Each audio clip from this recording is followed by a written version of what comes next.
all in all, the loss of political power, and even to some degree, the loss of general cultural sway, is a good thing for Christian life, for the church and the churches. It's a delicate balance one has to strike here.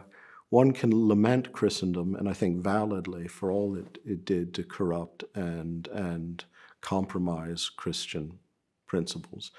One can praise it for all it did to humanize and deepen the moral expectations of Western peoples and peoples around the world.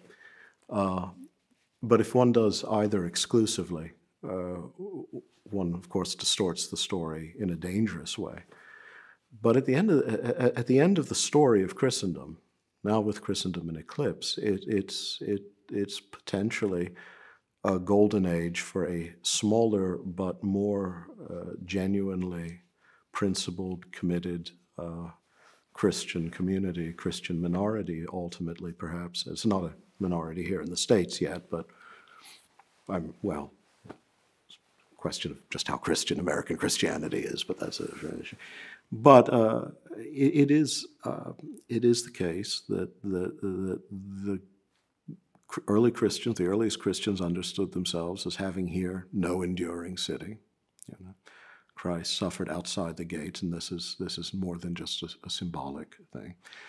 Paul in Romans advised Christians to be obedient to state authority, at least to the degree that it was just, but had no expectation that Christians would ever wield such authority. He assumed they were always going to be politically and socially a weak faction who had a message that was best promoted and best preserved and best lived out in weakness.